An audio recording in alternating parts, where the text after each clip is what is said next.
আমি দ্রুত একবার ফিরদৌসের কাছে যাবো। ফিরদৌস, মডিফিকেশন সুপ্রিম কোর্টের রায়ের সঙ্গে সঙ্গতিপূর্ণ কিনা, কারণ না হলে আবার আদালতে আটকে যেতে পারে এই পরিবর্তন যদি আইন মেনে না হয়।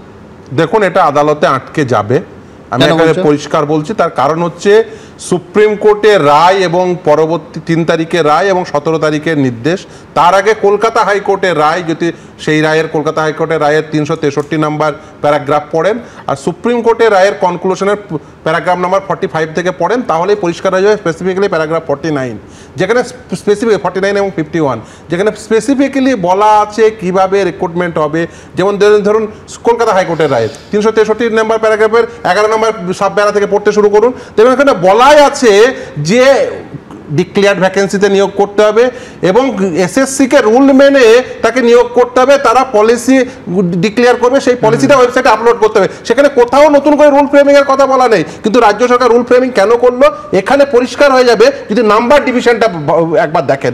নাম্বার ডিভিশনটা কি করেছে, আগে ছিল একাডেমিক্সে 35টা 10 হয়েছে, তাহলে কি হলো, যার একাডেমিক পারফরম্যান্স পুয়ার তার কিন্তু সম্ভাবনা বেড়ে গেল। তার কারণ কি, আগে ছিল এইচএস এর মার্কস, মাধ্যমিকের মার্কস, গ্র্যাজুয়েশনের মার্কস, পোস্ট গ্র্যাজুয়েশনের মার্কস, বিএড এর মার্কসের জন্য দেখা যায় বরাদ্দকৃত মার্কস ছিল।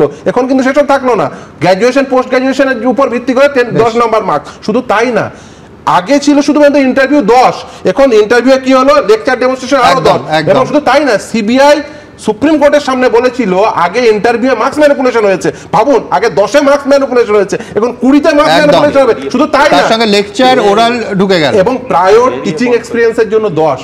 সুপ্রিম কোর্ট যদি প্রায়র টিচিং এক্সপেরিয়েন্সে 10 দিয়ে যারা শিক্ষক ছিল তাদেরকেই শিক্ষক হিসেবে নিয়োগ করার জন্য যদি বলতো, তাহলে সুপ্রিম কোর্ট নতুন করে নিয়োগের কথাই বলতো না।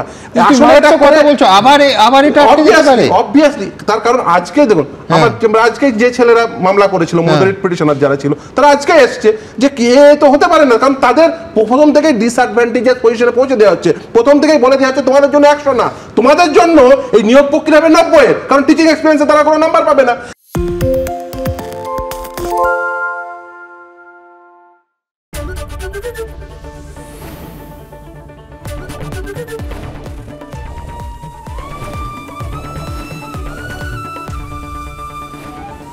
এবিপি আনন্দ, এগিয়ে থাকে, এগিয়ে রাখে। বাংলা ঝামেলা চায় না, বাংলা খবর চায়। বাংলা খবর, বাংলার খবর। সত্য অন্তহীন, সত্যের খোঁজও তাই, সত্য সন্ধানে তাই আমরা অক্লান্ত, অকুতভয়। এবিপি আনন্দ নতুন ভাবনার প্রতীক, যা মনে মুক্ত, তথ্যে যুক্ত এবং যাবতীয় সীমানার বাঁধন থেকে মুক্ত।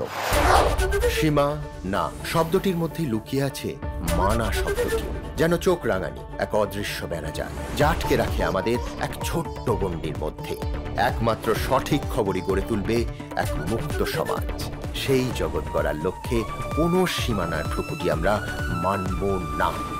এবিপি আনন্দ, এগিয়ে থাকে, এগিয়ে রাখে।